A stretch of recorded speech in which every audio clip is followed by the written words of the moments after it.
Good afternoon, St. Louis, Missouri, San Francisco, California, Eugene, Oregon, Jackson, Mississippi, Tulsa, Oklahoma, Orlando, Florida, Detroit, Michigan, Denver, Colorado, Houston, Texas, oh my God, Indianapolis, Indiana, Topeka, Kansas, Hampton, Virginia, Atlanta, Georgia, Cincinnati, Ohio, Baton Rouge, Louisiana, Montgomery, Alabama, and Nashville, Tennessee. And last of all, but least of all, is Kansas, Missouri, home of the three-time NFL Super Bowl champion Kansas City Chiefs. Regular lunch with the Missouri Latino Commerce Race, beautiful May 25th, Memorial Day weekend 2024. My name is Al Bush, your host and creator. Hello, Elder Alan Lyles. How you doing, Rev? Fine. And how's the family doing? Fine. And I know that everybody's going to miss you today, but I know you sound well. And Brother Scott, how are you doing, sir? I'm too blessed to be stressed. Well, you got your bike back and you had a beautiful time out in Denver. How was that? We had a great time. There were 150 veterans who got together to show off their talents. We had a concert on Thursday. We had an art show and a creative writing show on Friday, and I'm blessed to be back safely. So. Well, we'll talk more about that later in the program, and we begin John back Chucky more later on the program. But we're broadcasting live on Ferguson, USCHotRadio.com, Facebook, YouTube, Twitch, Instagram, and also we're broadcasting live from Woodson Church in North Counties and North St. Louis City, and also from Warner, Missouri. We said thank you for taking the media lunch with the Chamber of Commerce. A 40 license, 2015. That's a long time to be us together here to celebrate this year, and also we're here today. But right now we're going to have prayer with Elder Alan Lyles, who is the pastor of Waterloo Fourth Baptist Chapel Church, that's located in 5547 Leland Avenue. That's in North St. Louis. That's 63120. We are to have a prayer with Elder Alan Lyles, who's the pastor of Waterloo Fourth Baptist Chapel Church, located at 5547 Leland Avenue. That's in North St. Louis.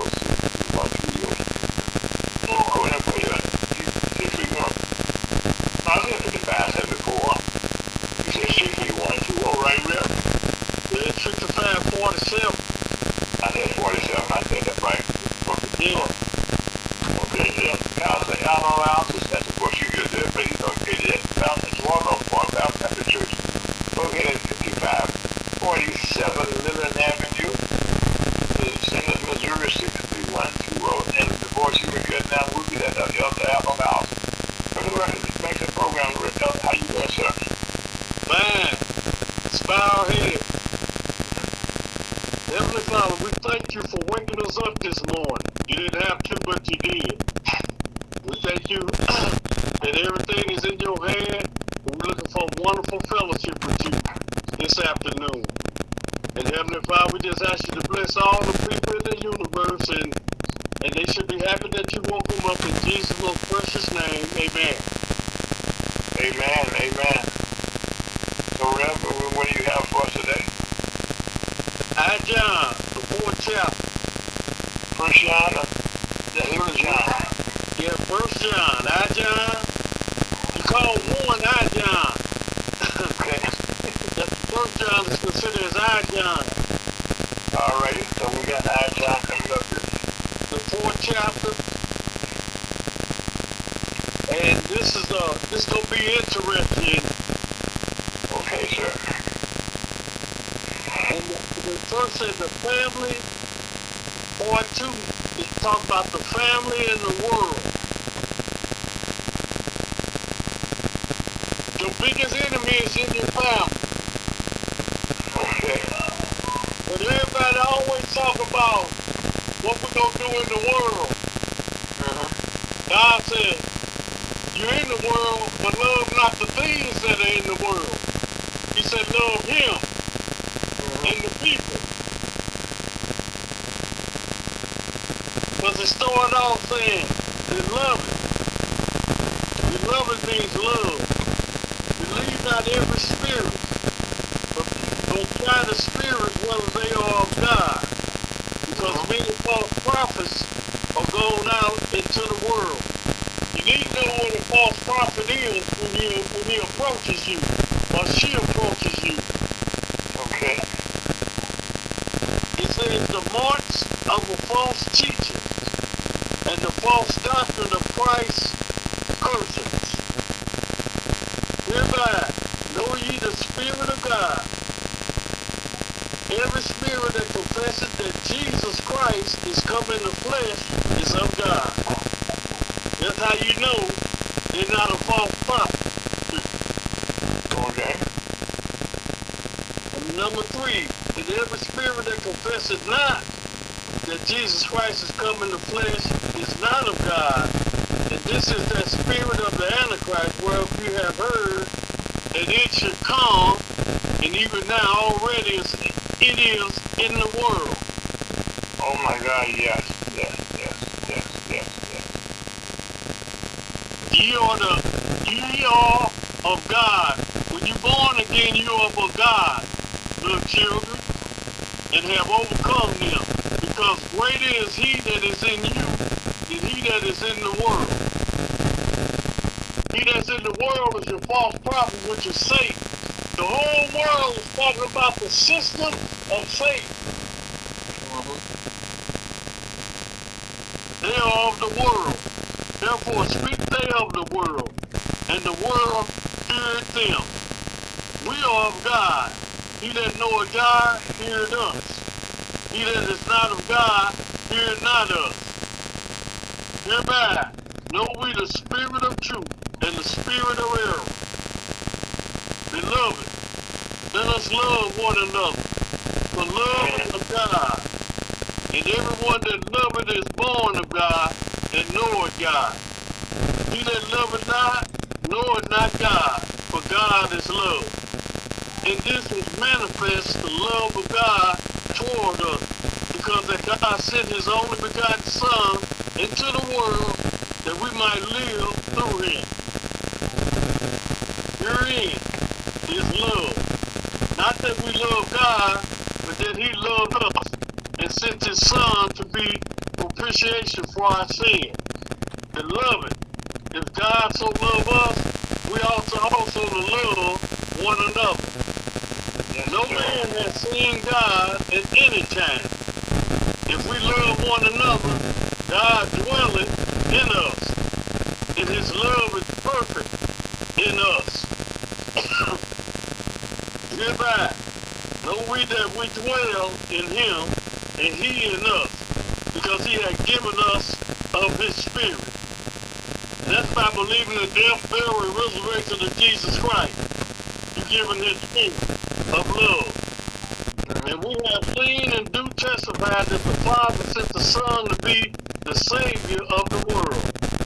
Whoso shall confess that Jesus is the Son of God, God dwell in him, and he in God. And we have known and believed the love that God had to us.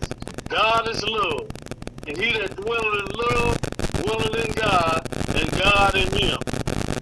Herein is our love made perfect, that we may have boldness in the day of judgment, because as he is, so are we in this world. There is no fear in love, but perfect love casteth out fear, because fear had torment. He that feareth is not made perfect in love. We love him because he first loved us. If a man say, I love God, and hate his brother, he is a liar.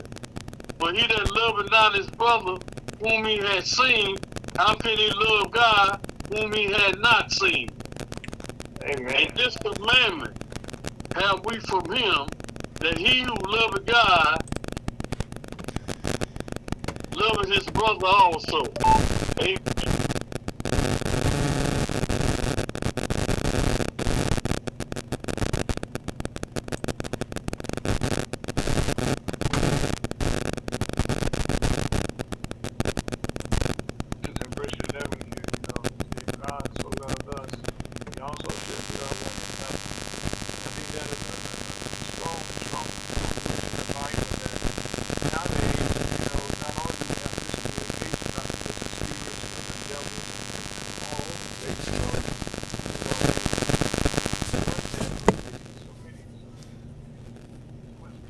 misinformation, and so many people are dying because of misinformation. So people going out shooting people, so I could wrong somebody, you know what I'm saying? Or somebody told me something wrong, or I did not mean it. I didn't mean to do it. Well, by that time my life is gone, and you can't just say, hey, come back here, and I just notice here in St. Louis, in the 7 metropolitan area, and around the whole country, we're seeing more young people, that's killing each other. That's unreal. As you read every day, you read your papers, you get your news, you hear about somebody, they killed somebody, and normally they're in their teens, it's not a thing in the past where they were like older people killing each other. You say those are some old fools, okay? But now these are young people doing that, and they don't even love each other, real. They don't love themselves. Yep. This is why God said that we must believe the gospel to get love in us. Because we do all, as a human being, you only know how to do good and evil. Right. But your good that you think you're doing ain't no good, because it said there's none good, no, not one. All that sin and come short of the glory of God. So you can't do nothing good. You can only do something good is when you're in the Lord Jesus Christ by believing the gospel, his death, burial, and resurrection. Then you're following the instruction of the Holy Spirit, teaching you how to show love one toward another in another. Whether somebody show you love or not, you should show them that. Really, man, I guess in this chapter, in the fourth chapter here in 1 John, First John here, it's actually telling us, believe in what he's showing us, okay? And he broke it down so many ways that you can't say, well, I did not understand. And he said, and in the spirit that confesses that Jesus is come in the flesh, not of God. That's why we got all these, like you said, false prophets all over the place. Amen. Like that. All week, okay, all month, we've been intimidated with people telling lies on top of lies on top of lies on top of lies on top of lies, and you got to cipher now to get the truth. You can't just take somebody's words. Oh, he's telling the truth now. Even there's more misinformation, disinformation, false information, anything you want to call it, that's out there nowadays. And that's not good for the whole team. Yep.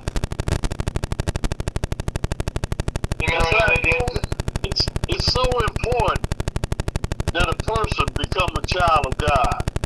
Because when you came in the world, you came a sinner. You were dead in trespasses and sin.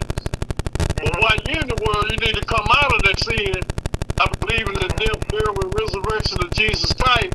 And you're no longer dead in trespasses and sin. You become a child of God.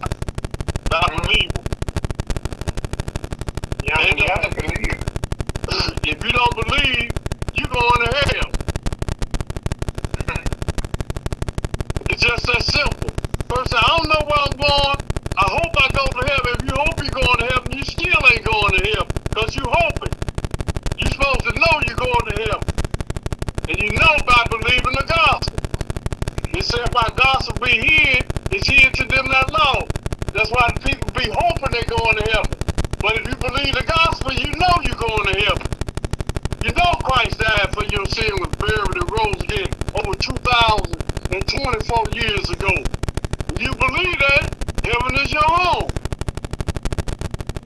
For real, I think nowadays, you see a lot of churches, who have more young people now joining church, and a lot of them, okay, when they join, they bring their parents to church. You know what I'm saying?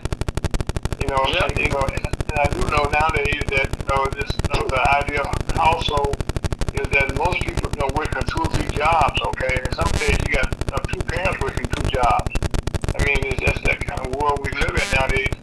Things are just are more expensive than ever before, and we don't take time, okay, we have to look at.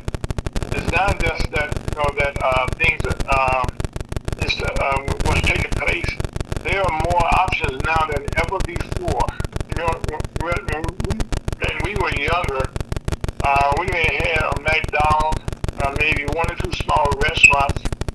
we could go to. Rev, they got a restaurant almost on every corner nowadays. Well, that's not true. Not in our black community. That's not true. You know something, that's changing though. It changed. It changed. Yeah, the world is waxing worse and worse. And the reason why the world is waxing worse and worse, because time is winding up. Okay. And people, when you go to the grocery store to buy something, you get a lot of arguing. Everywhere you go, somebody arguing at the grocery store. You don't want to stand that long because you're afraid they're going to shoot. Every grocery store that can afford it got security there to keep that noise and nonsense down. And when there's no security in the place, the people's acting the fool.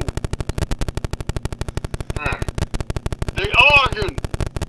You know, you see that, and when you see, I hear out it, when I get ready to go in the store and they arguing back, I do a reverse turn and leave out there because you don't know what's going to happen.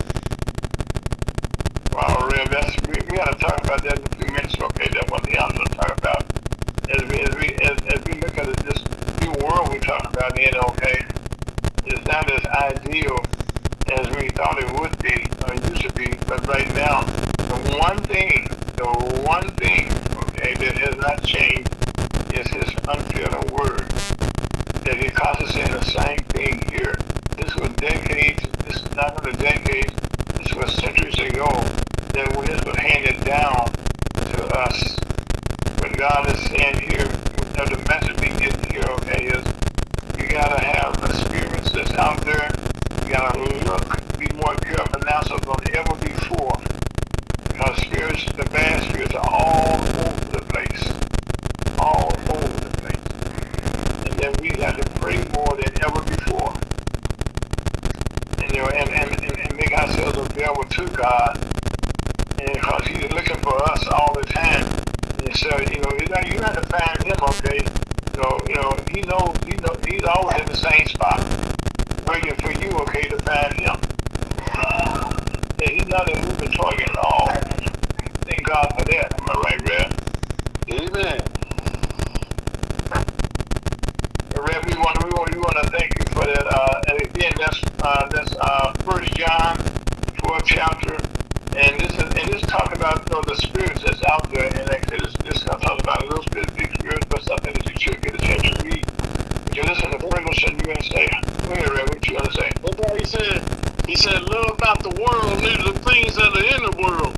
And the things that are in the world is the witness of Satan and his demon and his whole system. From the president on down is wicked. Oh yeah, well, Rev, the system itself, okay, it's oh my God.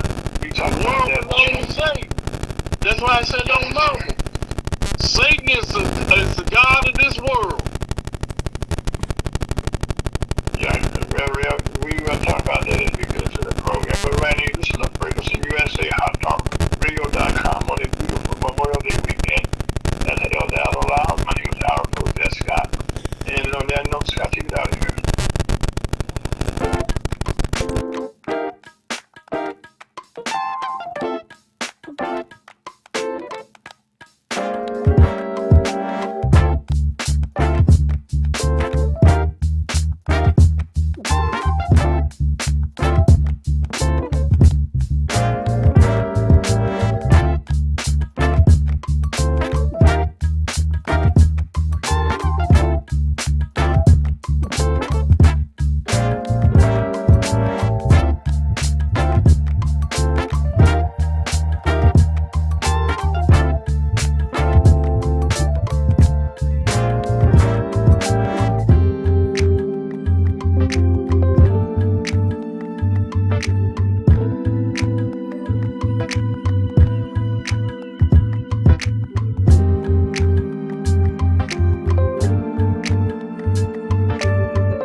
Jewish Memorial Day. It's a federal holiday that was held the last Monday in May. So again, this goes back for years and years, back to the 1868. But during that time, this is the day that's dedicated, an annual day to mourn and honor its deceased servicemen and women. It's to honor the deceased men and women who have paid the price in fighting for our country. And I mean, people have gone on, so we want to honor those people there. We thank you for all the ones that's going to war now, in the war now, but we thank you so much for ones that have passed on. Originally called Decoration Day at the time to decorate the graves of the war dead and put flowers on there. I know as a kid, I grew up in Vicksburg every Memorial Day weekend. I would be in the cemetery with my flowers and my flag to put on my father's grave, because he was buried there. He fought in World War I. So again, that's a tradition that's gone on for years and years and years and years and years. Okay, so right now, and it's a time to decorate the grave. It was formalized by a Memorial Day order issued by the Grand Army of the Republic, Commanding Chief John A. Logan in 1868. So we thank all of those people, their family members, as you mourn, and as you just kind of keep in mind that a lot of people have died. I can't just say what war, any war, any war, Vietnam War. In all the Afghanistan wars, we have had so many wars that they can face in the recent years. We ask you to pray for all those family members, who are now without their loved ones. So we thank you so much for this day. And so come Monday, please celebrate and respect that. And as we have American flag, put it up, okay? Because that's honor the dead, the one that passed on. This has been an interesting week, okay? Because as we have had tornadoes sweeping across the country, I mean, we have had a lot of activity in the St. Louis area. But I know from Texas, all across the country, they call it Tornado Alley, which was normally, around the Texas area, Oklahoma, Kansas, where you have the flat land. Well, now those tornadoes have moved east now, and like I said, I know here in St. Louis, we are in a new tornado alley, so to speak, because we have had all the rain that we wanted to have for a while. We always in a drought. Well, unfortunately, we got a lot of good rain now. The farmers are happy and too happy, but now we're about to hear this coming up next. All the rain we got as the tornadoes are hitting, even this weekend. As you're out and about, please watch the skies. So when it starts getting real dark, okay, that's a sign. And you see the lightning, the thunder, I should say, and then you see the lightning and stuff, you should go head for cover. And don't get up under trees, nothing like that. And if you don't have anything in your hand, a lightning does strike. It happens on occasion, so don't make sure you're the person that fool. Guess what? But right now, as you go to the beaches and as you celebrate, please be aware of the Midwest. Now, these tornadoes are now heading to the East Coast. And so it's not just in the past, that's one area, but as our climates have changed, and now as we're dealing with these tornadoes and people like in Texas, oh my God, down in Houston, in Iowa, we had people got killed down there, and also, these 4 people were killed, in Iowa, and 35 were injured in the tornado swept through that state, and right now, as we're dealing with these, the East Coast now is coming up now with the tornadoes are now hitting, in the southeast, down in Georgia, and down in Alabama, in the Carolinas, and also so far, we have had. They're saying this is going to be the most active tornado season that we have that we're on track to have more. We had more last year than we had before. And so this year we're going to have more than we had last year. But right now we're on track to land between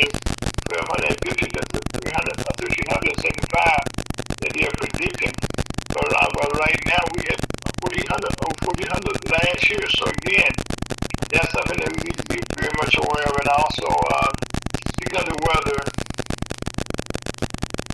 the heat wave is about to return. And so, this time, last year we talked about the heat wave. Well, the heat is about to return. So we're going to miss the rain, but right now the heat is starting to come back. So that's something that we need to be aware of. And as you go out, please be aware, and that you don't have to be white to have put on sunscreen, or you will be burned. And then that's something to be very much be aware of. And also, as we get into the middle of the year, get ready for summer, there's a lot of old business that's being settled, like down now in the state of Texas, in Uvalde, where you had 19 students were killed, a lot of other staff members down there.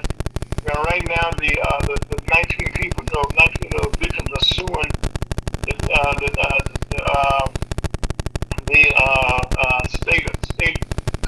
the state police officers behind patrol for over $500 million.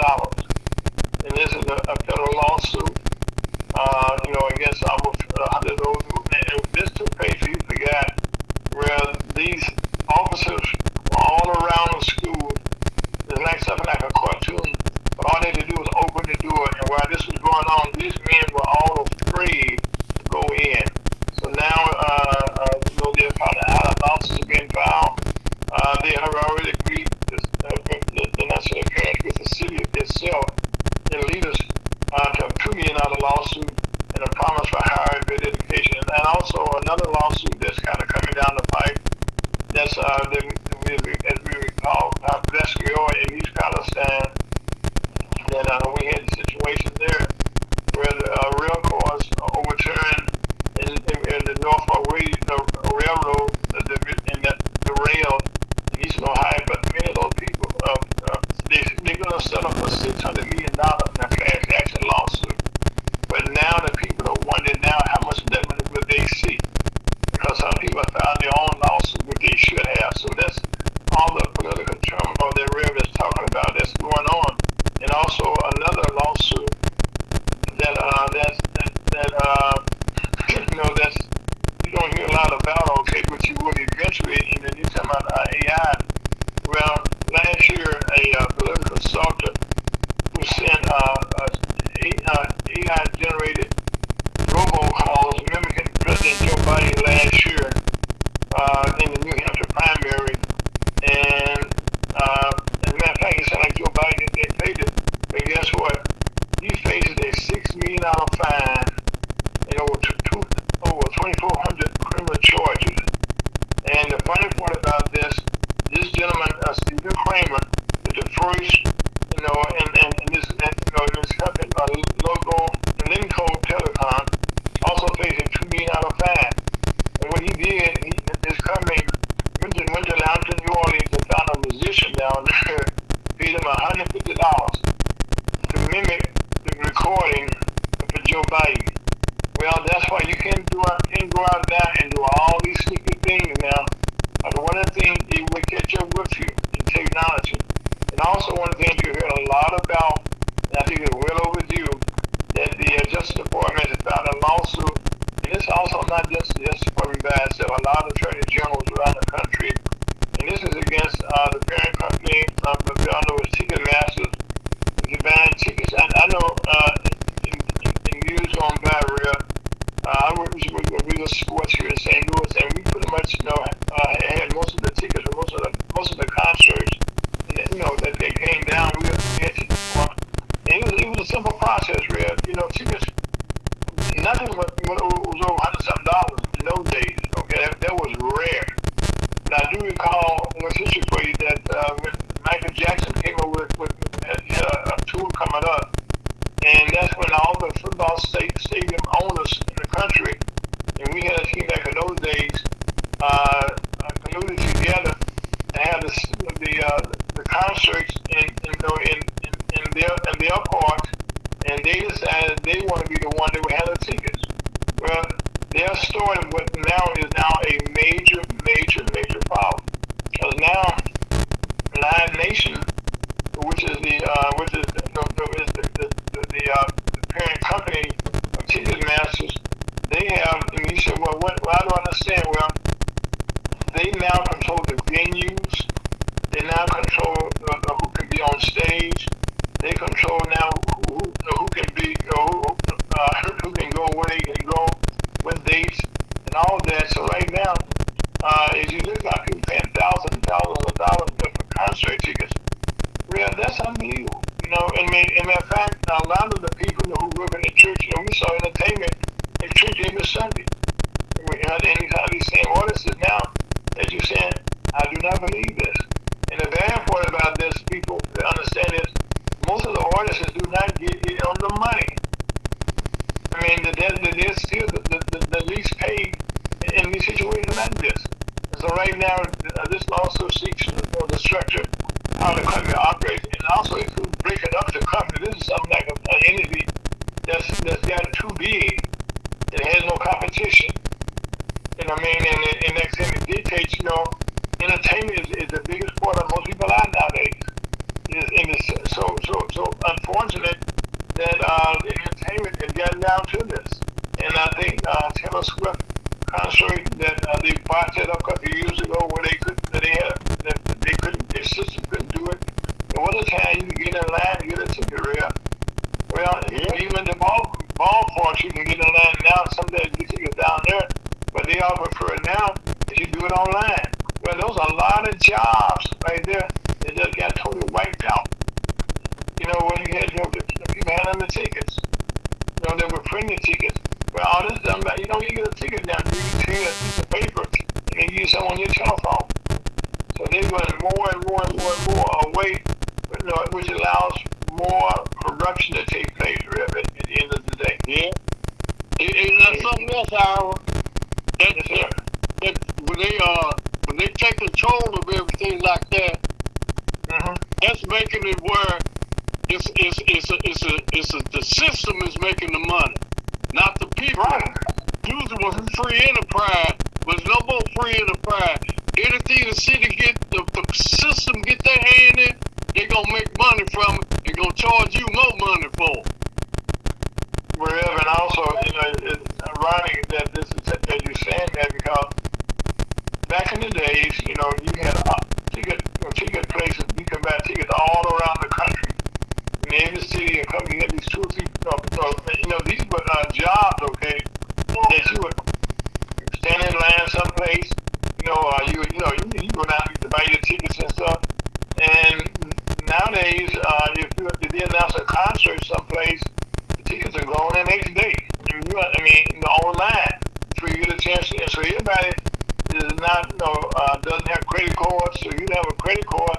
Matter of fact, we have here in St. Louis this weekend. We have different celebrations here in St. Louis in Forest Park, which is our biggest park. We have African celebration every year. Been going on for 37 years. How long is that now? Out at the pavilion in Forest Park, where all of the stores, the artists perform African heritage there. If you want to get some cloth, you want to get some artifacts. You want to get some African materials. Pieces for your wall. Well, they're all there, and they all legitimate business. You got hand on hand doing business. Okay, dollars are changing hands, but now that's called free enterprise. Okay, you know what I'm saying? And people, actually doing business with each other, and they kind of and they enjoying themselves. Now, not further away from there, in the county, they have another big festival that's taking place. Well, this is going on for years also, but now they're saying to people, you can come to the festival, but don't bring cash money no more. Bring your credit card.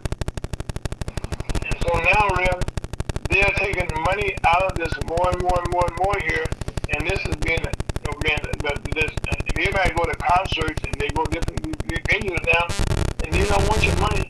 They want you to have a credit card, and also you got to have good credit to get a credit card. You go by your credit score. So this is kind of creating some situations here, and something you said a few minutes ago that kind of touched my heart. And you go to most stores, and people, arguing with the cashiers. If you're in line, you're not not quite sure when somebody takes a flare up, and it's not, that you can do anything because the stores, some have security, some don't have enough security. And that's the thing nowadays has become more and more than ever before. And also, when you go to most of these stores, you see the people, there's security there at the front door, watching the front door of the store. But most of them on their telephones, really, most of the time. And they're not watching who come and go. So again, that's why we're in a system right now that we have so many things going on that's not right. There's been a lot of problems as you come in and go. But now, as I was saying about the concerts, it has to break up. You got two big live nations. So right now, it doesn't allow the artists themselves to be involved. That's why you had to fight with the screenwriters. We talked about they going on last year. But in Hollywood, where they had to start making movies and stuff, because they were using AI to take money from people, their livelihood. So that's why I said there's a lot of things transitioning here. And also, we need to make sure that we're also doing the right thing. And also, one of the things that FDIC, now this is, everybody knows all this older banking stuff, but that's a gentleman named Mark Bushman, who's the chairman, of the FDIC. He's sitting down, there's a topic workplace culture in that office there. Now this is at the top of the EPO case. They've been investigated by the state, United States Senate Banking Committee. So right now that is something that's taking place. Now some good news. We had discussed this about some good news time now. There's some other bad stuff real and stuff right out there. People don't want to make it, so we got to tell the God's truth. Good news the ship that was in the Baltimore harbor that ran into the Philadelphia bridge field down where right now that Francis Scott Bay River is now taming and the challenge is now fully restored. And it's now back to where ships can come and go and cargo can be going out and cargo can coming in. As we talked about the farmers will be hit hard, a lot of cars and stuff were backed up and we are sort of affected in our grocery stores. But now, speaking of that, we're looking at the investigations that are starting to take place now in the oil industry, where the gas prices are now so high, getting higher and higher, because right now the gas, we normally have this discussion before, but now we have it now with all the major gas companies have gotten together, and they decided, again, like the Ticketmaster, keep the prices high. And the stock market right now, people are aware, is that it's all-time high. It is all-time high. It's continuing to make money. And corporations are all making money, so they all do very well. Now, also on the good news side, the Biden administration has a bill to approve $7.7 billion for student loan forgiveness. And this is going to affect 160,000 people. And what this means is people have student loans that go back years and years and years and years. And this follows a person trying to get good credit, trying to buy a house, trying to do things. They just got they're paying now. They get a reason for the loan back in those days. Now this is not just something that just took place now. Okay, so far the Biden administration has given $167 billion in loans. This affects over 4.75 million people. So this is some good news for people now. That's something that off your credit report that you got to know what you got to apply for. Then they give it to you, but they want to make sure they get it to the right person. And that's always good. Also in Gaza, this is some good news here. Okay, Egypt has agreed to send humanitarian aid trucks for eventually remain crossing into Gaza. But it remains unclear whether Israel will allow the aid to come to get to the people. Because now, as we know, there's a lot of fighting in the Middle East there in Gaza. I don't know how many more people you can kill. That the young people. They're going to kill, most people are being killed there. In that, but very few people are over the age of 50 over there in this Gaza war. And so we also need, I said before, it's time for a ceasefire, it's time for a sit down. Now, also you're hearing, saying what this means now. International courts now are all starting to put the Prime Minister, Netanyahu, on list, similar to what they did with the Prime Minister of Russia, Vladimir Putin.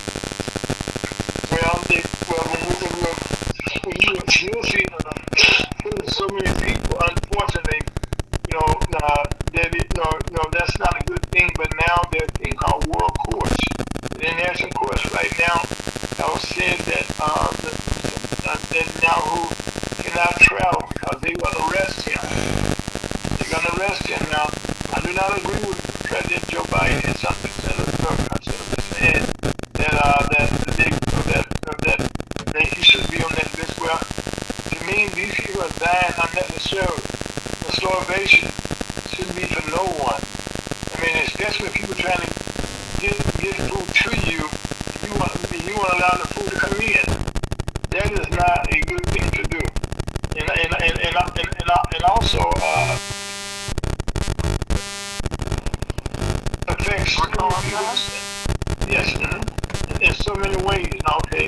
Then also on Friday, a painful people are lined up on Tuesday. Sure how our country is now trying to get things in here. On Friday, yesterday, as opposed to get ready for the holidays in our country, even in Washington D.C. right now, are lined up for the Hirschman trials that will take place starting against Tuesday, where the is about to go to the jury. And this is something that's dominated the news. And I don't want to just come over with President Donald Trump, our former president, has been accused of, and really, if you listen to all this thing going on, but see, this has done, people, it has dominated all the news. And that's what I know you're probably tired of it, okay? But right now, the world still goes on. Because our people right now are ready to get in line for the trial. And we ask you, ourselves, please, what you can do is go out and register to vote where you live at. Because most politics are all local, okay? This is something, okay, that's going to take place no matter what. But right now, we need to make sure that you vote, that you're registered to vote, and that you continue to move forward. And also, some good news. Put this on your calendars, please.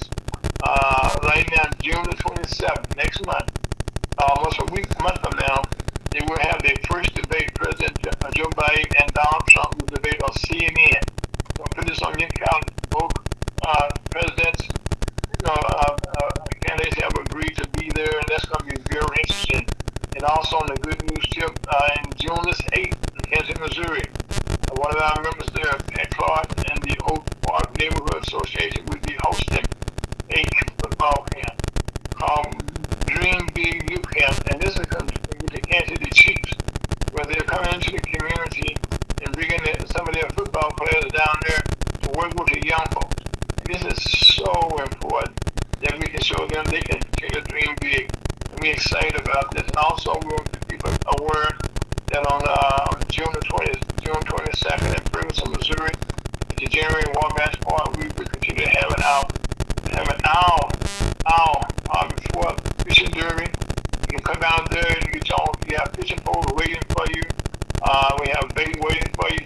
All you gotta bring your kids out. They're talking about 4 to 16 years of age, so you can come out there and learn how to fish.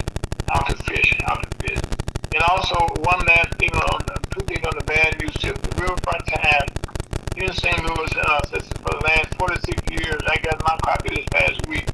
The final edition of the Riverfront Times has now been shut down. And that's a weekly newspaper that goes out and talks about a lot of things that normal people don't talk about. Investigative, that's for the Arch, well, they shut down without notice. I think I knew on it, and you just shut the whole thing down. Bad news. And I said before, in St. Louis here, in the St. Louis area, I know where you are, carjacking and murders continue to increase. Although they are programmed, they're trying to get together to do those things, they can continue. But right now, we want to say thank you for joining the lunch with the Missouri Chamber of Commerce for beautiful May the 25th, 2024. Thank you so much for joining us right now. Thank you for my name's Aaron, folks. That's Scott. That's Elder Out Loud. And we will be right back with our very special guest. Right there.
And you have more, especially in the black community, and like I said, not just in the black community, you know, across the board and all nationalities, that no matter who you are, you're going to get old. And as you get old, okay, we find ourselves, our children, in years gone by, you know, people kind of stay close to home now. But most people right now, especially in St. Louis, are trying to get away from the city. And what that means is that your fathers, your grandparents, they are still here. And they used to stay in the old home, the old homestead. That was but now they're being forced out of there because they want to build something, where your house is, and you're being forced out. That's right. Some of our communities that we used to know a long time ago, we don't even recognize them anymore because they have changed due to construction. Well, Rick, as you know, one of the things that in our country as a whole, okay, and especially in the black community, our neighborhoods are the first to go, and they call it all for the good of improvements in the neighborhood. I mean, most in downtown St. Louis, where we have our stadium at, okay, that used to be all part of the Mill Creek area, where with the black population. We talk about Wall Street in the back Wall Street out in Tulsa, but all around the country, as you just said, when these things come through, okay, they could get out of their homes, and what it means, somebody end up going to a nursing home someplace. That's right. That is so right. You know, holidays, every day they're there. But let me say one more thing, and I'll shut up here. You have done your mission. Since I've known you, you have helped the young, the old, and everybody in between, Brother Brown, and I thank you so much. Well, that's our job. That's our job. It's not. We don't even have a choice, and it's certainly something that is definitely needed, and it's needed by everyone. Amen. Well, Reverend Brown, that's what the Missouri Chamber of Commerce, our mission, is to work with the business community, but our black business owners, especially in the St. Louis area, they find it hard to exist. Sometimes, you have black business owners fighting with their black community, themselves, trying to run them out of business, do things, okay, to rob them, the business that they're going to rob them in the middle of the night, and it's a hard thing to do nowadays, No question about it. No question about it. As a matter of fact, many of the things that we were told as youth about copying to be successful, we find out that now that we're adults and having lived, that is not true at all. Those recommendations are recommendations of people that are basically incomplete. Who grew up to incomplete. You say incomplete. And bring it down for us. They talked about the American dream.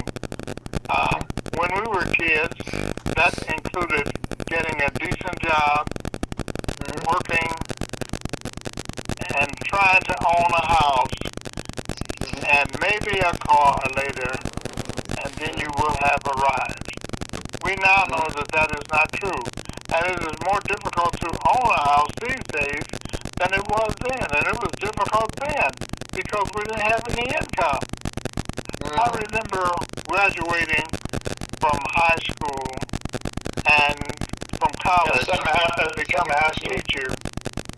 Sumner High School, yes, and Harris Teachers College.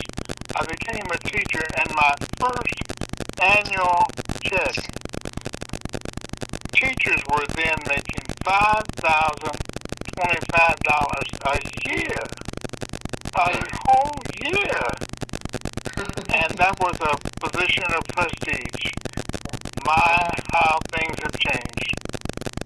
Wow. Larry, Reverend Brown, unfortunately, right right now, here in the state of Missouri, okay, we have some of the lowest paid. We have the lowest paid teachers in the country, and they just got a raise. But before that, they were making making $25,000 a year. $25,000 a year. They trying to take you to their homes, get to work every day, and then still come to class every day, and then teaching nowadays is not the same as it was in those days. Let's talk about that, okay? That for the money that you were being paid then, you could survive. Matter of fact, you could do anything. Well, back in those days, we respected our teachers. We called them Mr. and Mrs. We respected preachers. We respected several other occupations. And now we don't have any respect for anybody because we realized it was all a myth and it was all not true. What the reality was in trying to stay alive and survive in the United States, you got to have money.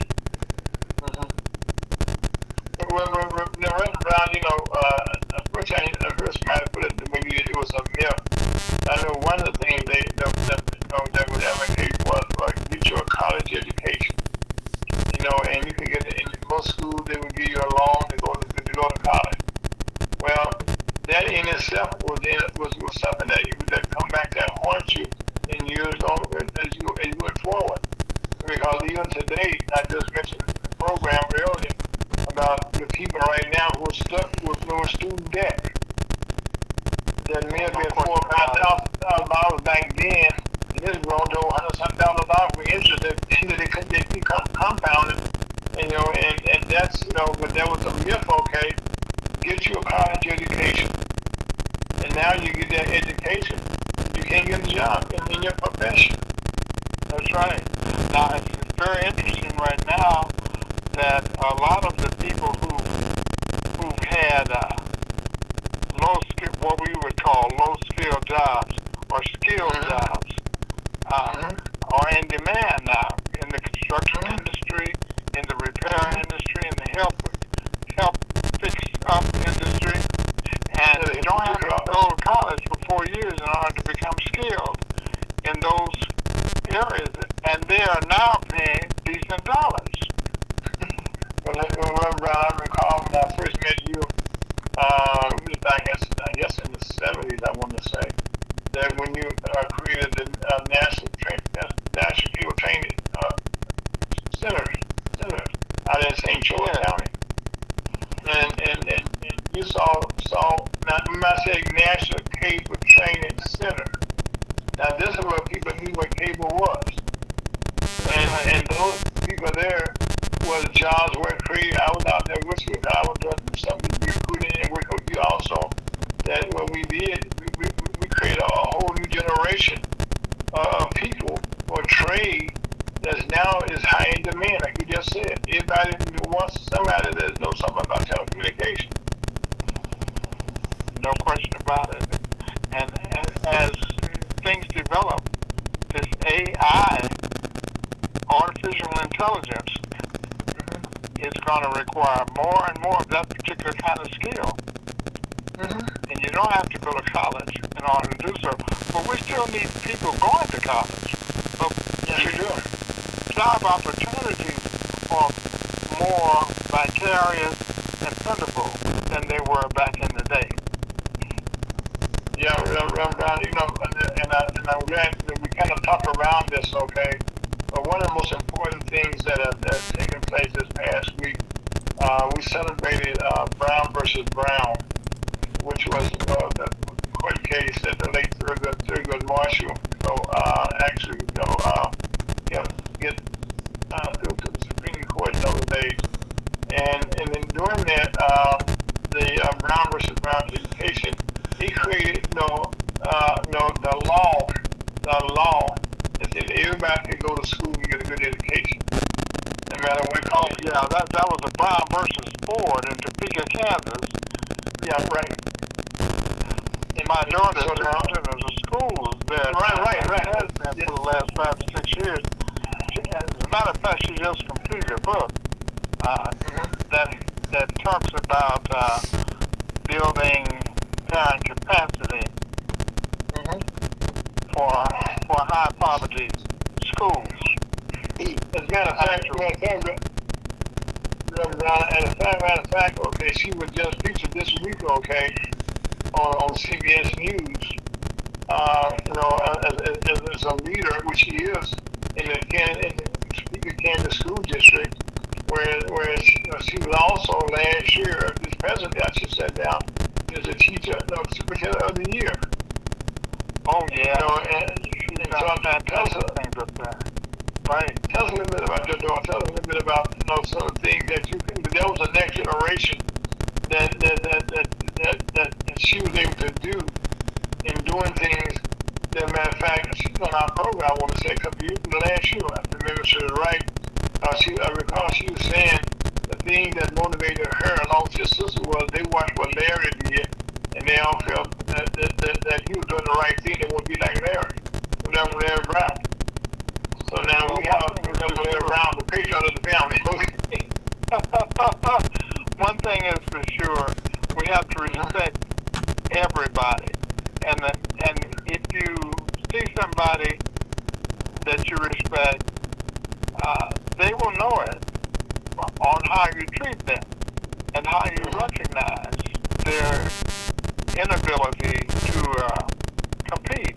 For instance, people who are homeless, people who are hungry, people who are in that category have fewer clothes, have no money, often are hungry because they haven't eaten recently. So if you don't minister to those needs, there's no point in you ministering to any other needs because they all go hand in hand. So one of the things that she's done in Topeka, Kansas is opened up thrift stores and food, homeless apartments for families to move into, food for the hungry, and all of the kind of things that make a person whole. You know, it's kind of interesting. A long time ago, a friend of mine was the director of Afro Studies for Washington University.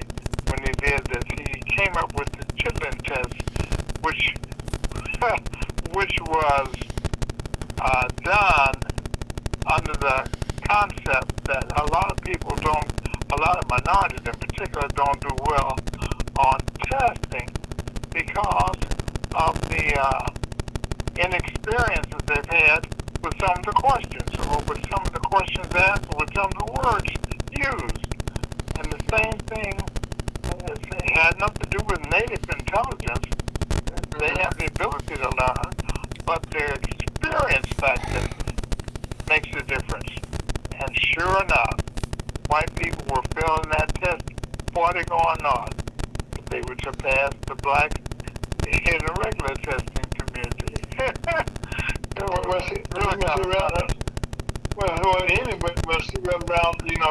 That was the end.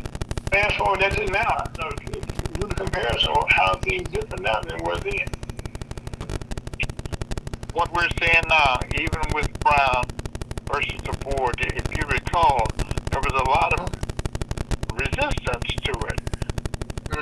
They even had to bring in the state troopers from time to time to escort young black people to school. But what we're noticing now is that there still is an existence of difference, and a lot of that is because white people have more money and more access to funds. And schools that have more access to funds provide their students with more. So I don't know if you can ever win that particular argument, but to have the right to go to that school that has all the resources is important as can be. Well, you know, Reverend Brown, another thing about that, okay, is now you and I both know that they created a thing called charter schools. And and previously, in years gone by, the state that you lived in would put aside money, for public education. And there was the benefits, of the Brown versus, the Brown decision. And so now you have in the charter schools previously were private schools now are taking money now away from the public school system because right now most public school systems now are within the inner cities now, and they're taking that away from those people, young people now, and the underserved people who are down in the inner cities. Well, that's why we've come up with this concept.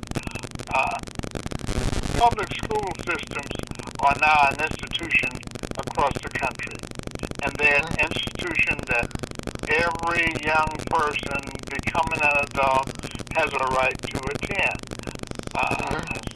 The separate but equal doctrine was a part of that, but even now we have so many other distractions in the community that it's difficult for a young person who has completed high school to become a successful adult. Number one, we've got to show them that they're cared for, that they're respected, that they're needed. They have to feel that. They have to feel a responsibility to the community. They have to decide what part of the community or home that they're going to change in a very, very positive way. So that, and then they have to be matched with adults who can help them from the time they become high schoolers to adults, because there's a big gap there when a young person is supposed to choose and do the right thing. It's a big gap. There's so many choices that a person can make, most of which, or many of which, are not good, as you very well know. But then, if we can marry the young person with those who are interested in their future, interested in the same things that they're interested in, work-wise, interested in making them successful, helping them to solve whatever problems they may have individually, whatever problems may exist in the family, I think will be really, really good for the future. And the public school system has the funds, because funding now is available through the government, through the state, through the local board, the local community. So there's an annual budget that these schools operate off. And we're trying to convince them that it's equally important to spend some of those dollars towards making sure that these young people become successful adults. Reverend Brown, one of the things that we talk about is how low the people in the state of Missouri, teachers actually, this is how much in the rural areas of the state. But one thing I can say that here in the metropolitan area, James School District has been one of the highest paying districts in the area for many, many years. And they have produced a lot of good programs that are going on to help these students. Be equipped with the things in life that's not always continuing education in a traditional institution like a college, but also in some of the trade schools and things like that. I think the idea is to be prepared for them to be able to go to work and feed their families. That's what school is all about. No question about it. Back when we were kids, one of the problems was getting in the front door, because the good old boy system was operating too heavily. Right now, the good old boy system is disappearing because the good old boys are old now and are disappearing. And so that leaves a void in those industries where the good old boys used to maintain the good jobs. So there's an opportunity for us. One thing is for sure, education is important. And where there are the tools that are added to the traditional education experience, the tools that are necessary to free one's mind up so one can really learn the educational materials is equally important as the educational materials are themselves. And also, Reverend Brown, one of the things that we don't do as much as we should do, you mentioned early on that when you got out of college, okay, you went to Haverstow Teachers College, but now it's Haverstow University. You had to move forward. But you get out of school as a teacher, okay, you was respected in the community as a person that we all looked up to. You said, oh, that's Reverend Brown, Mr. Brown. He's a teacher. What school did you teach at, Reverend Brown, when you started out? Well, I started off at Marshall School in the 4th grade. And it's really kind of interesting because, as you know, when you're in teacher's college, you spend one semester, it's a 4.5 year, as opposed to a 4 year to get your degree. It's 4.5 years, and a half year is spent what they call practice teaching. And I was fortunate enough to do some practice teaching at couple school, which I attended in the 5th grade. But even then, I was practice teaching at Couples and Kennard, which was all white.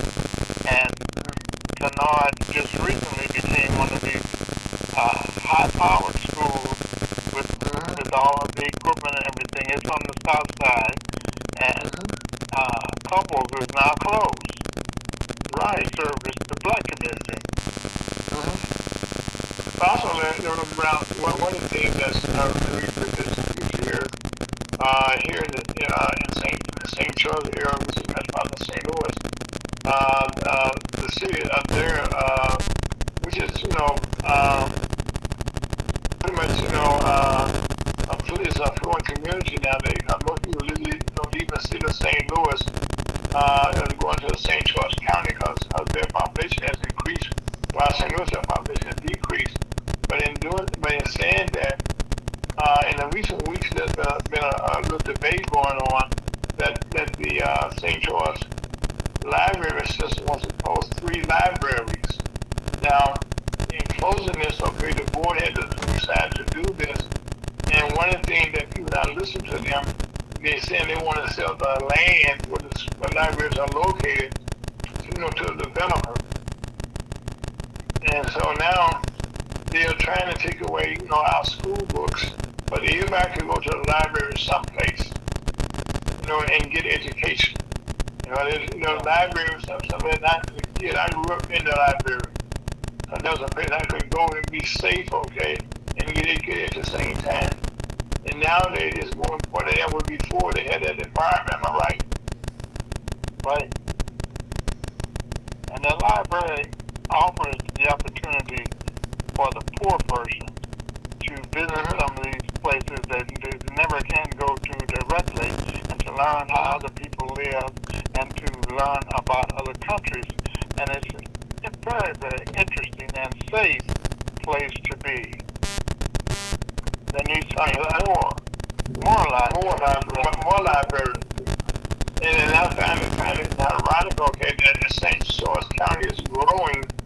That you would think that they will build more libraries, but now the board of directors now,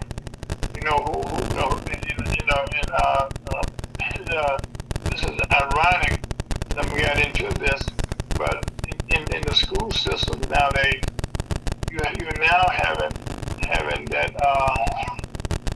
teachers cannot get enough help, okay, in the time class. Because they have so many different things to deal with, okay? And the library is the one thing that their support system. No matter where you are in the school system. Yeah, no question about it. There Now, has to be more variety available to the young people. you know, another thing, Reverend Brown, as we kind of talk education, let's talk in the business world a little bit now as we look at our St. Louis business community. We are probably, you know, under assault more so than here in Missouri than most places. Would you agree? Well, yeah, primarily because the focus before was on minority business development. Now the focus has disappeared. And part of that is due to the fact that they discovered that some of the people posing to get the minority money were actually female, were actually whites who put blacks up to get the money, and but the whites controlled it and the growth. And so we still are working on the first generation of reproducible and savable cash, investable cash, and now it's become more and more difficult. Another thing, Reverend Brown. Yes, man, that doesn't work. Another thing, okay, that during the Trump administration, he declared an emergency, okay, some years ago, and when they did, that meant most of the laws, okay, that were on the books could be changed. And the one law that was changed, okay, that affected the black community the most was that most people, you know, the minority programs that was affected black folks, and we kind of mastered, so to speak. We became like, you know, the stepping stone for the gay industry. Right? You know, they have all got what they wanted for themselves, and the blacks, okay, and going in the opposite direction. That's what getting benefits. You know, Well, and that's true. To contrast that with today's opportunities, the opportunities are so many that it's enough for everybody to do well. well, and you know, and I guess the thing about it, Reverend Brown, is as we prepare to, you know, our young people, okay, to position themselves, because now, you know, fortunately,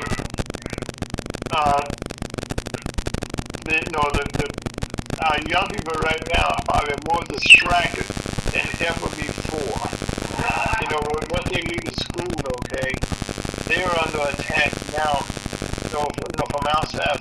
Reverend Alonzo said that the devil is busy all the time. You know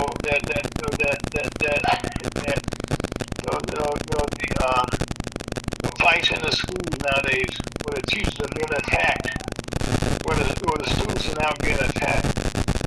Well, you know, so now with them being afforded all those opportunities, it's kind of hard, okay, for them to be focused right now and get those opportunities. Would you say?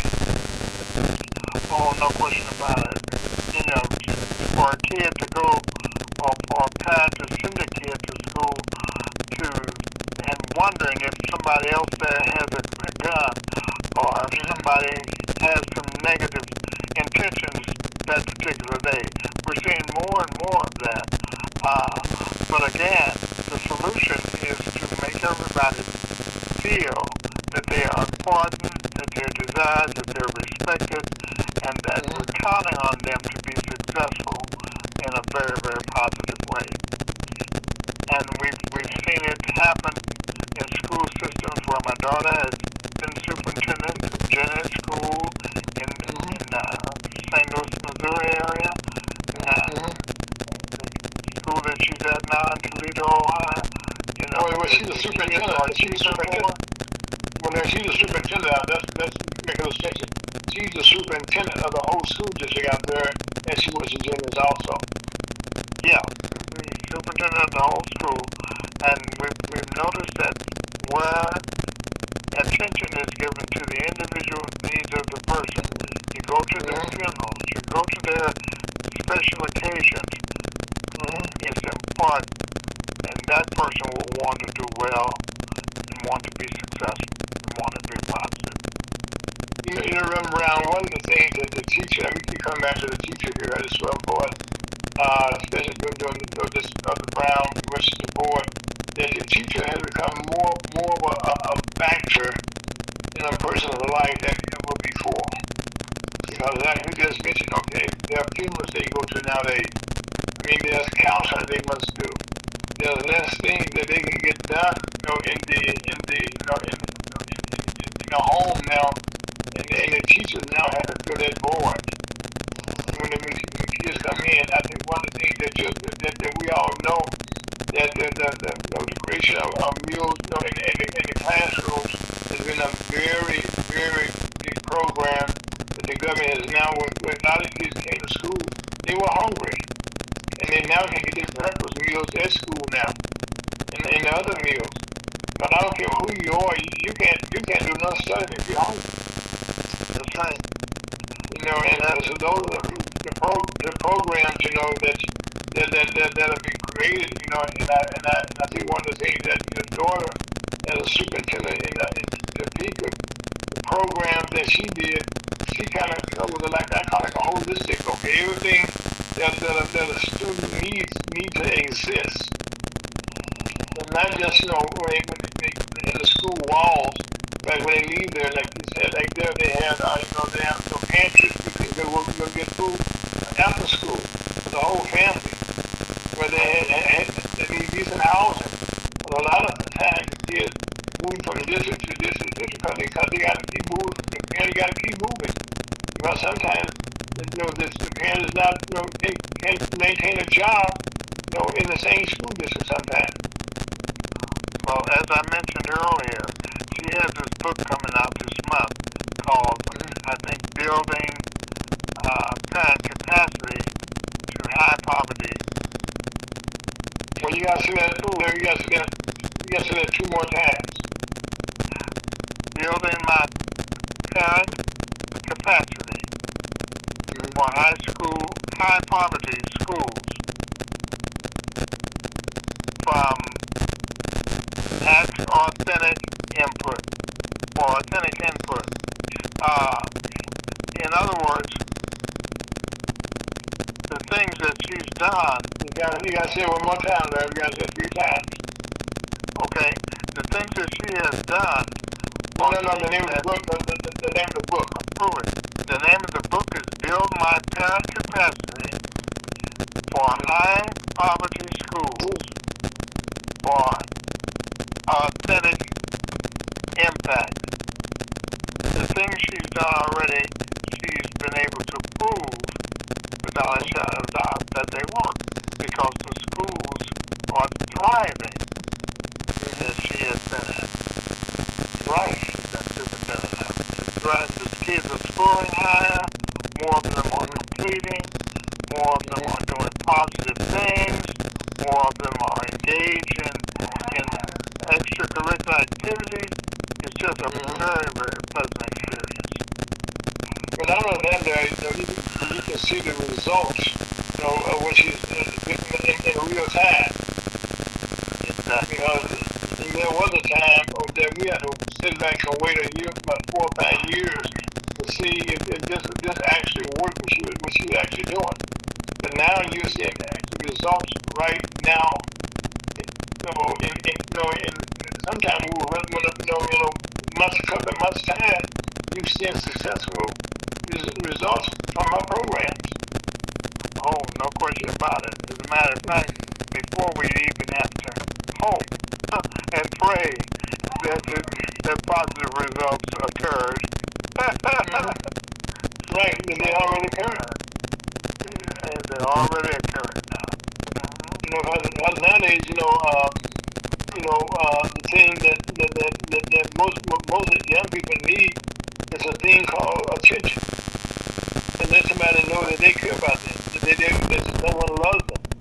And appreciation, the thing that I have done similar to you, Larry, is all of my life, I have a simple philosophy, okay, if you see somebody that's bleeding, okay, give them a Band-Aid.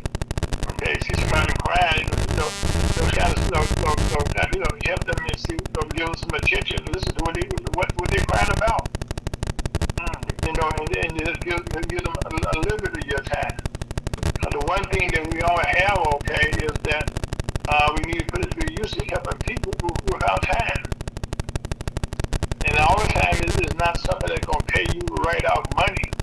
But as you said, we put up blessings, Rev. You know what I'm saying, Reverend Lyle? We put up blessings in the future by helping people right now. When we see somebody like you, Reverend Brown, about when you see somebody on the side of the road, the Bible tells you that it's a parable, it's a story. No, it's a truth where Christ was walking.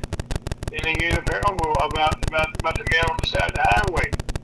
The preacher went by, all the people who had money went by, and the man that they had very little, he stopped and put the man up and took care of him. Yeah. And those are things that are still true today.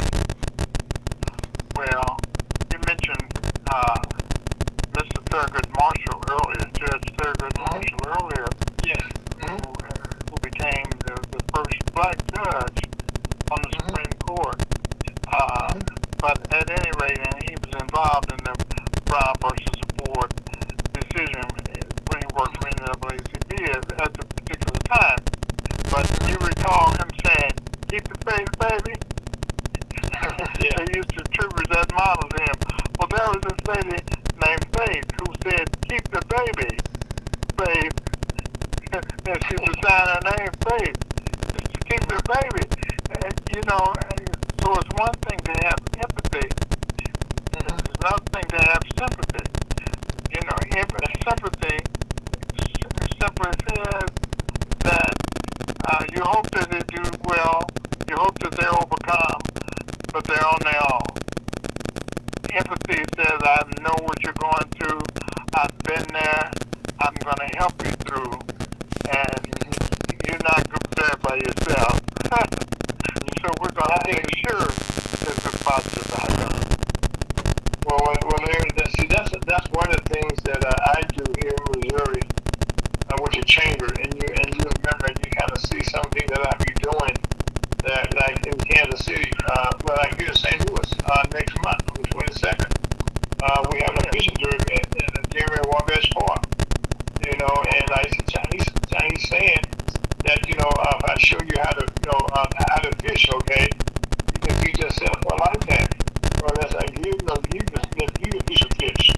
And so now with the fishing derby there, and now I'm just surprised how many adults I come across, okay, say, I don't know how to fish. I remember a young man, successful businessman I talked to him, he said, some folks, I'm going to feed my son, but guess what? I don't know how to fish my own stuff, okay.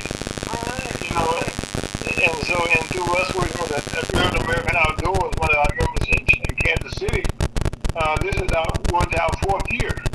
And we were doing this on an annual basis until the pandemic hit, so now we're trying to research the program, and we have fishing poles that we're giving out to the young people. So for them to, not just fish that day, okay, but they can take that fishing pole and feed their family for a lifetime.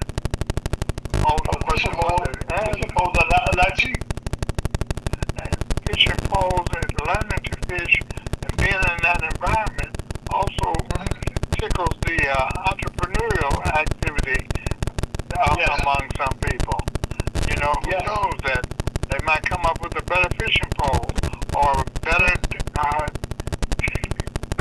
bait or better ways to fish. Who knows? We eat fish, that's for sure. Well, another thing I'm going to say here with Reverend Lyles here, with Reverend Brown, that the tells us that the people that were his disciples were fishermen. Yep, that's true. Okay, and so now, by teaching the young people, okay, we're going to basics. And there's no cost for them but to show up in Jerry Wabash Park by 8:30 that Saturday morning. That's on Ferguson, Missouri, and we have the mayor and matter of fact, the mayor. I know no you since we first got out from Vision Derby, but at that time, the Mayor Jones now was just the Councilwoman Jones in those days, and she was at our Bishop Derby. And also in those days, Senator Brian Williams was working for Congressman Slate in those days. And so now he's a senator now. So we have seen our young people grow up, okay, that was into Derby with us and stuff, and have them going on to do things in their community. So now I'm saying that to say is that by bringing their kids out there, they get a chance firsthand, okay, to meet people in their community, and it's a fellowship that people can get together with other young people their same ages, from all different. And the good part about this, Reverend Brown, in our fishing derby, we get people from all over the community. It's not just from one neighborhood. Because see, one of the things that's so beautiful about this, that school is out, and the kids are looking for something to do with their parents. A lot of them, in fact, one man, the police officer, was at the fishing derby, and he went home and got his son and brought them back to the fishing derby. Yeah. And so that's why I said, we're doing our best through the chamber to reach out all we can, and make a difference.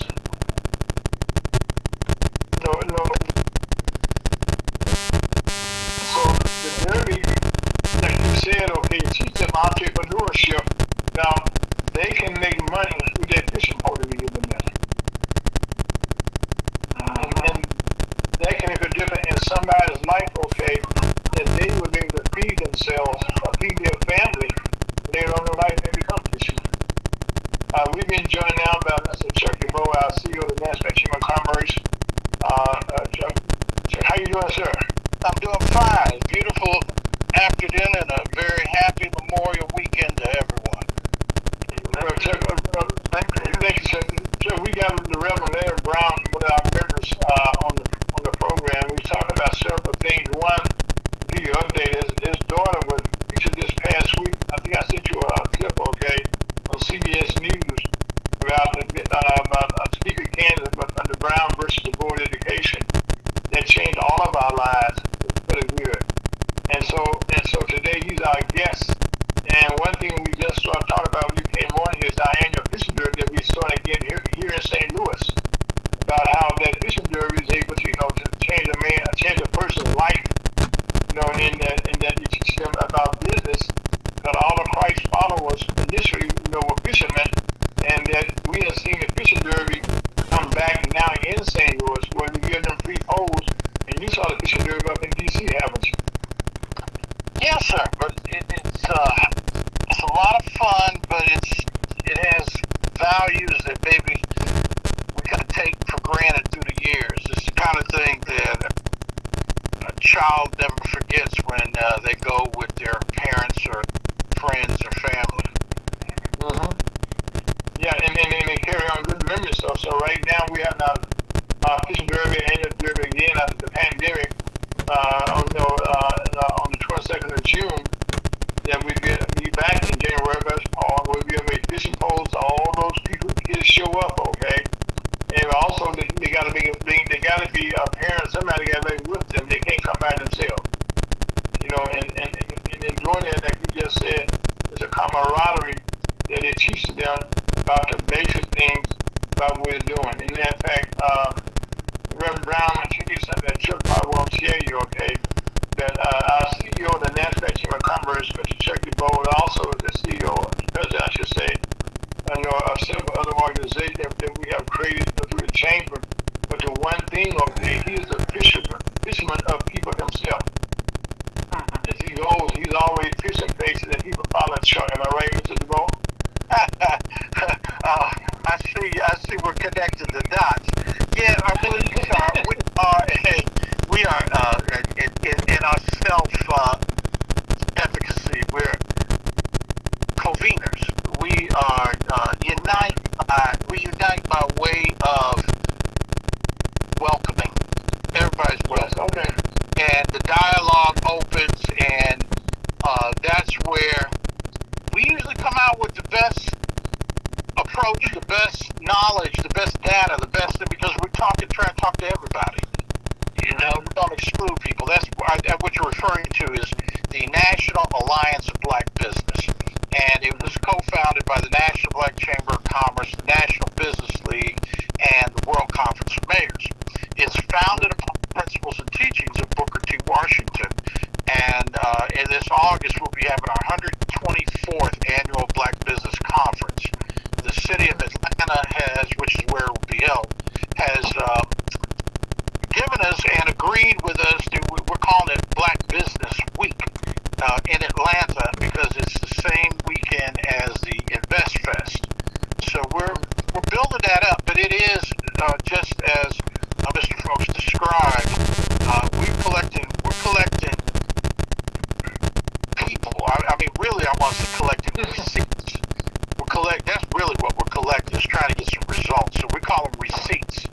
That if you come and you spend any time or energy or money trying to be involved with something we're doing, we want to make sure you can walk away with something tangible, a receipt for what you spent your money on. That's really something. Well, Chuck, and that's the thing that in between now and last year we had our first conference we ever had. Okay, was put together by you and Dr. Harris. And Dr. Harris. Okay, and I think in less than 4 months, I think we put the conference together, and we had people from all around the world, almost 2,000 people back here showed up. They were like-minded, that left them with some receipts in their pockets, okay, or their brains, I should say, that they can see how Black can work together and get something done.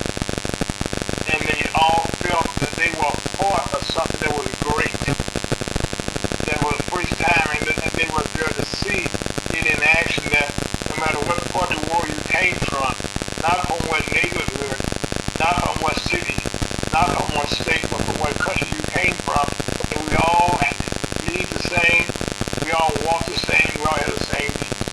And I commend you and Dr. Harris for doing a unbelievable job of making it a reality that now even the city of Atlanta is seeing how they want to be a part of what started off, okay, as an idea that could be done, and now it is flourishing and about to become a traditional gathering in the city of Atlanta for them to want to be able to be a part of what the National Chamber of Commerce and that's business they have created.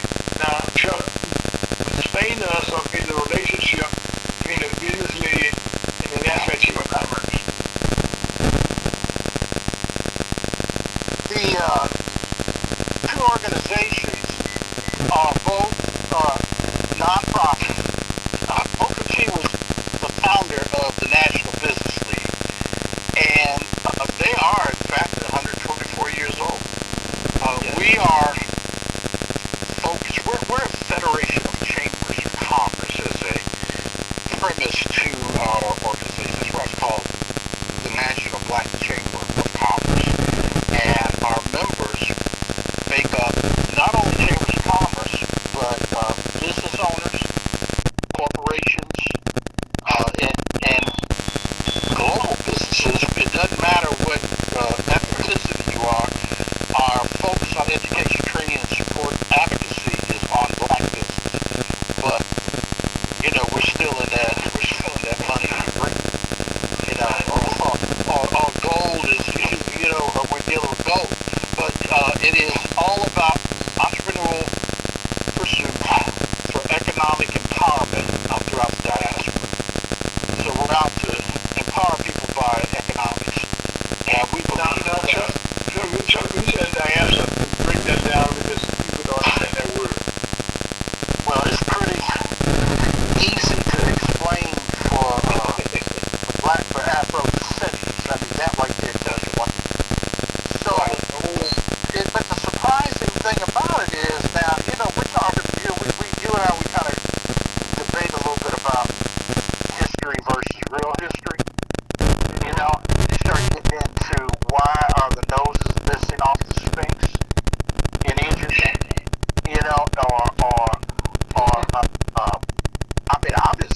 stuff now about there's some black Japanese, you know, and the Mongolians, and you start getting into it, but nonetheless, you start finding that Afrocentric DNA throughout, and that represents the diaspora.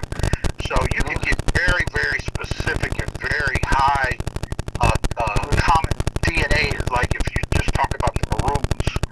Maroons were really the slaves that had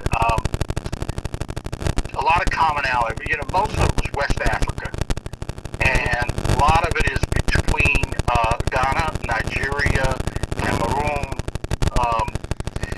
along that west coast, Sierra Leone, Senegal, even those francophones. You can even kind of go down and you know where the languages were, and that's where the slaves went. So you get down in Brazil and down through Latin and South America. But really, what we're talking about to get to it is we're talking about doing business with each other. Like, you know, when you put a bunch of Americans or South Americans or Africans or whatever in the room, you know, we start saying, yeah, we got a multicolored kaleidoscope of culture and DNA, but you see a whole lot of stuff is like somebody you know. It's not that unique. So that's what one of the topics here about people from more of a polarized environment. Like, you know, I posted some people that came from Japan or from, you know, Italy or Russia or Ireland. And they talk about, boy, everybody over here looks like something they've seen somewhere before, but we're all together. So that is part of the theme. Chuck, that's what happened in Atlanta, okay? It was like a rainbow of people, okay? And then we had different sessions, okay? You know, all over the hotel, you know? And then everywhere you went, one thing that we all had in common, till they spoke, okay? You know they were American, African, where it came from.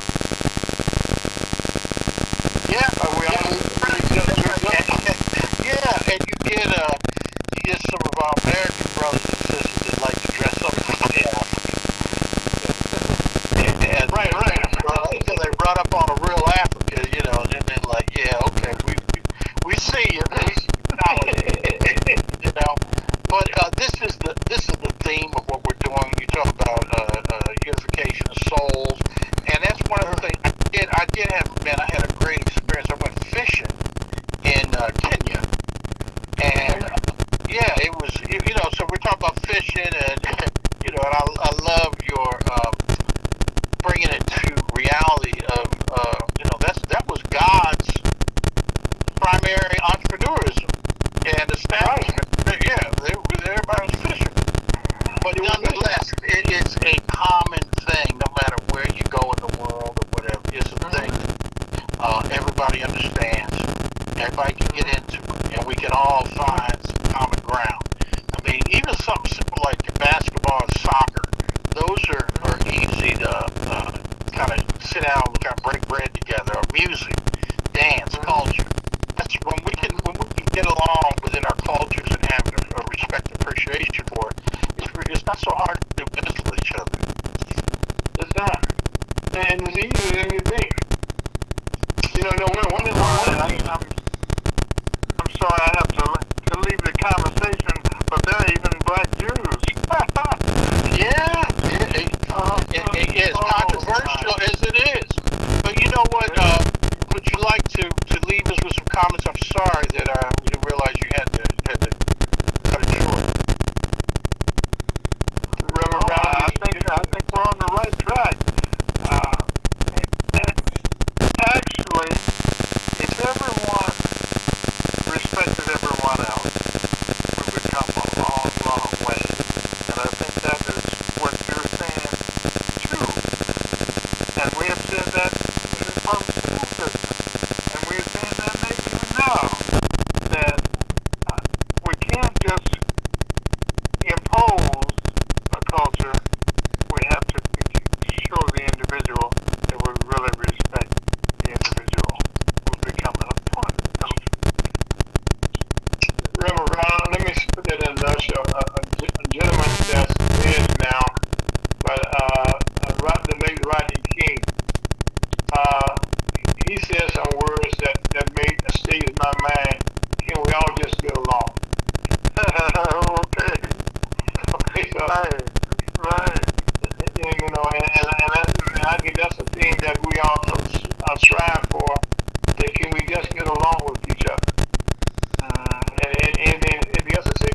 that's the whole point. Reverend Brown, thank you for your time, okay? And we will be talking to you later on today, okay?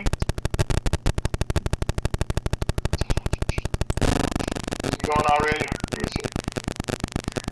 Yeah, he's going already, okay. So go ahead, Chuck. I'm sorry, go ahead. I don't know.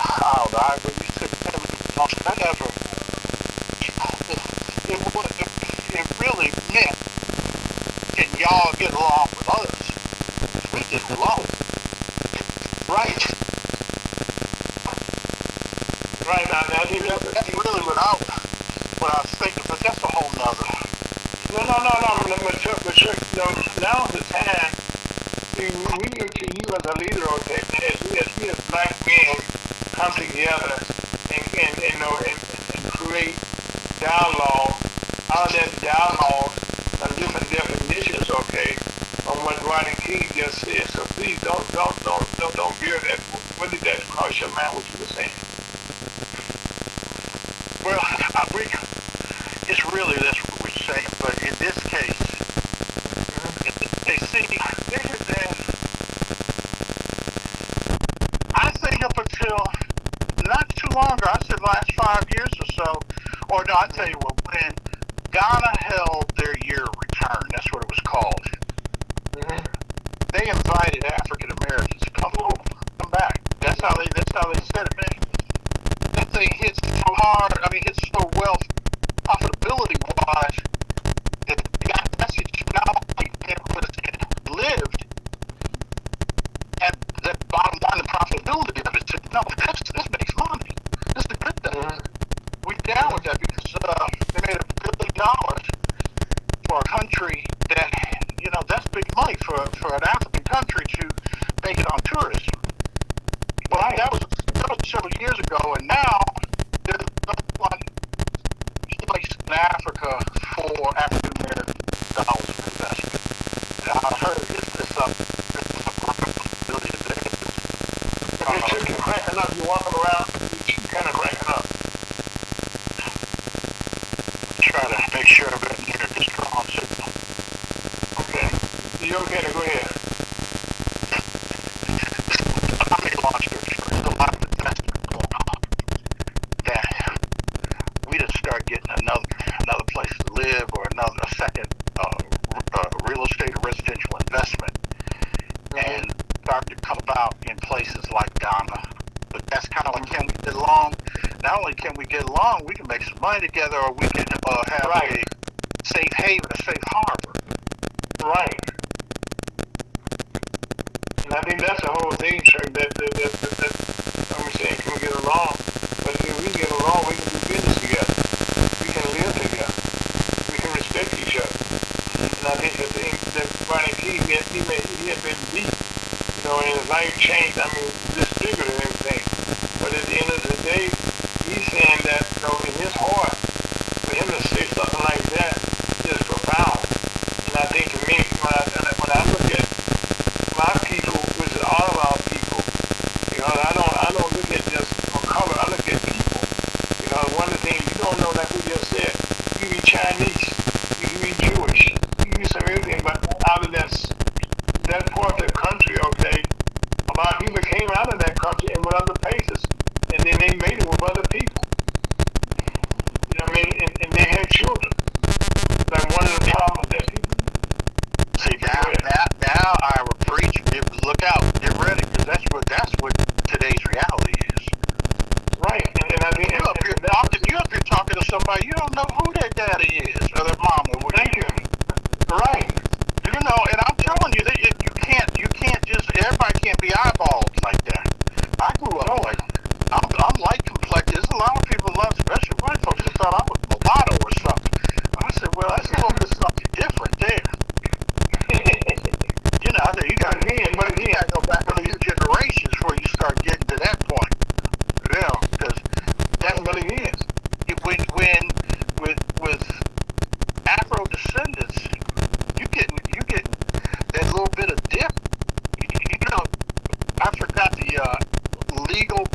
some of them don't even know it yet. Now, I think the DNA has that has changed. Ancestry changed. A lot of people's thoughts about their lives, about who their family really is. Because, well, like I said, one thing for sure. You can go to bed tonight and wake up tomorrow and say, I want to be gay. I want to be a minority. I want to be a disadvantaged business. You can do everything, but one thing you can't do is wake up and say, I want to be white. But if you're a white woman, you can come in and say, well, I'm a minority. You know, or if I'm gay or whatever. I mean, so, you know, you could be white, woman, gay, and get 3 different discounts right there. 5 minutes, gentlemen. Aaron, y'all. yeah. Now that color about white, well, leprosy is the only thing that's white. Everything else is different colors. I always consider myself peachy. Okay, Scott, But you know, Scott, and that's a good point, Scott, because we should be able to kind of identify ourselves, or identify as you please. But that wasn't the whole. I didn't mean to take the conversation over there. We were just No, that's okay. No. Cultures being able to work with each other. It's all good. but no, so this is the holiday weekend, okay? That right now, all of you that died in World War I, all of the past wars, okay, that we honored, okay, they all came from different nationalities, okay, but they all gave the biggest price, okay, served our country no matter what nationality. And my father, he probably passed for white, but when he fought in the World War I, he had to be classified as French. But he didn't want black. He was black, okay, in our country, but he fought about the French flag. Because he was just that light, okay, you know what I'm saying, complected. Then that's how he had to fight in the war. So I mean, so now, but still, he's in the graveyard, the cemetery, or someplace I know where, and I've been there before. But a lot of you had the same thing, but they all, like Scott just said, they're peachy. I mean, we all are happy to be associated with somebody that's, you know, that we can say, well, our parents, our grandparents. And I go back to him what Rodney King said, we all just get along and be for real with each other. And you'd be surprised, okay, when people speak, I say, you don't know nobody until they speak, you know, the slightest idea who they are, what nationality they are. You know, some of the black people you ever want to meet in your life, okay, they speak better than some white professors.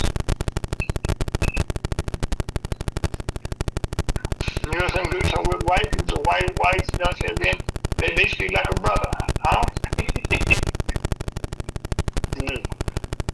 Am I right, Chuck? You're absolutely right, but I mean that's the other thing about it. The reality is how we live it. It isn't matter what government says or what guidelines they use or however. I mean, we're out here getting along every day in life, and I'm gonna integrate or expand this conversation out a little bit. So when you're watching the news, and I just saw something last night because I hadn't been paying attention to the news so much. So there's a guy in the military, and he's in special operations or special services or something outside of Fort Bragg or somewhere in North Carolina. And he sees a man over his hedges, and I guess he had a good sized yard or something. He said maybe about 2 acres. He saw somebody videotaping and filming him and his family. And he confronted him or went over there to him and